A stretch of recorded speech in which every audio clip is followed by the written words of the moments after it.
ನಮಸ್ಕಾರ ವೀಕ್ಷಕರೇ. ಹುಟ್ಟಿದ ದಿನ, ಮರಣ ದಿನ, ಪ್ರೇಮಿಗಳ ದಿನ, ಸ್ನೇಹಿತರ ದಿನ, ಸಹೋದರ ಸಹೋದರಿಯರ ದಿನ, ನಗುವಿನ ದಿನ, ಹೀಗೆ ಅನೇಕ ದಿನಗಳಿರುವಂತೆ ಹಾವಿಗೂ ಕೂಡ ಒಂದು ದಿನ ಇದೆ.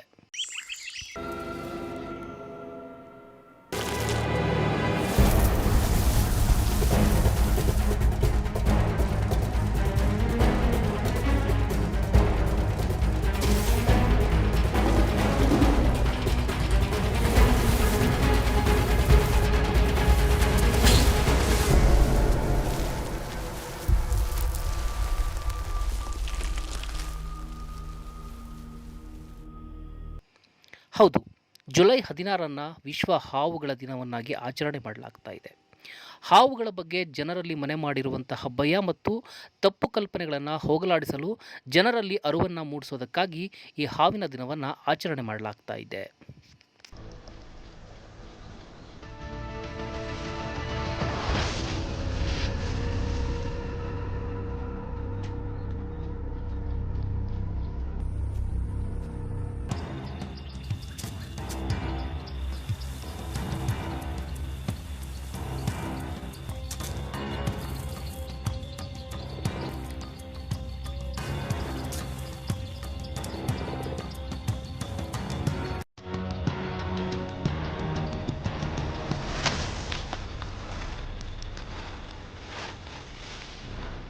ಹಾವುಗಳು ಪ್ರಕೃತಿಯ ಸಮತೋಲನದಲ್ಲಿ ಪ್ರಮುಖ ಪಾತ್ರವನ್ನು ವಹಿಸುತ್ತವೆ. ಅನೇಕ ರೋಗಗಳಿಗೆ ಹಾವಿನ ವಿಷ ಅನುಕೂಲಕರ ಆಗಿದೆ ಅಂತೇಳಿ ವಿಜ್ಞಾನ ಹಲವು ವರ್ಷಗಳಿಂದ ಹೇಳ್ತಾ ಬರ್ತಾ ಇದೆ. ಇಂತಹ ಹಾವುಗಳನ್ನು ಇಂದು ವಾಸಸ್ಥಾನಕ್ಕೆ ಜಾಗ ಸಿಗದೆ ಸಾಯುವಂತಹ ಸ್ಥಿತಿ ಈಗ ನಿರ್ಮಾಣ ಆಗಿದೆ. ಹಾವುಗಳು ಪರಭಕ್ಷಕಗಳಾಗಿದ್ದು ಕಪ್ಪೆ, ಕೀಟ, ಇಲಿ, ಹೆಗ್ಗಣಗಳು ಮತ್ತು ಇತರ ದಂಶಕಗಳನ್ನು ತಿನ್ನುತ್ತವೆ. ದಂಶಕಗಳನ್ನು ಬೇಟೆಯಾಡುವ ಮೂಲಕ ಅವುಗಳ ಸಂಖ್ಯೆಯನ್ನು ನಿಯಂತ್ರಣದಲ್ಲಿಡೋದಕ್ಕೆ ಸಹಾಯವನ್ನು ಮಾಡ್ತವೆ. ಹಾವುಗಳು ಪರಭಕ್ಷಕಗಳಾಗಿ, ಬೇಟೆಯಾಗಿ, ಪರಿಸರ ವ್ಯವಸ್ಥೆಯ ಇಂಜಿನಿಯರ್ಗಳಾಗಿ ನಿರ್ಣಾಯಕ ಪಾತ್ರವನ್ನು ನಿರ್ವಹಣೆ ಮಾಡ್ತಾ ಇವೆ.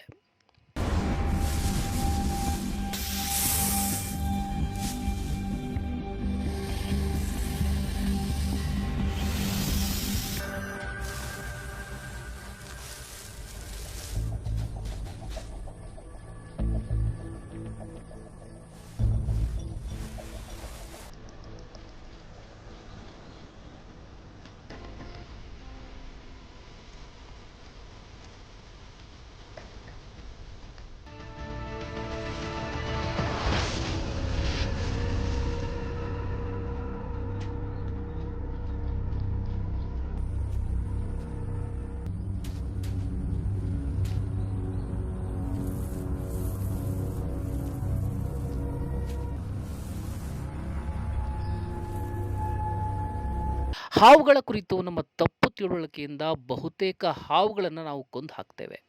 ಭೂಮಿಯ ಮೇಲೆ 10% ಹಾವುಗಳು ಮಾತ್ರ ವಿಷಕಾರಿ ಹಾವುಗಳು.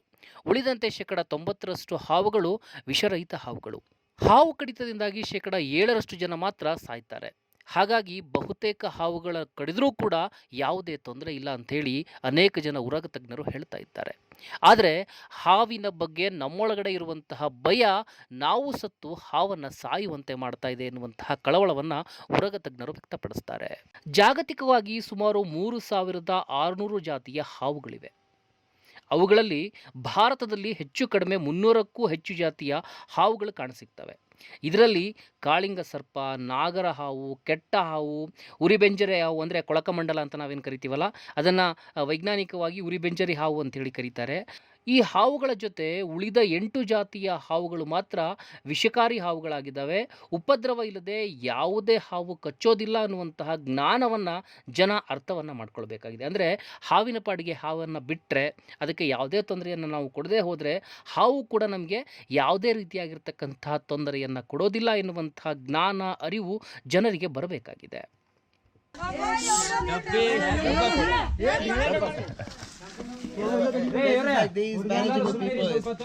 ಯಾರು ಗಲಾಟೆ ಮಾಡಬೇಡಿ. ಒಂದು ನಿಮಿಷ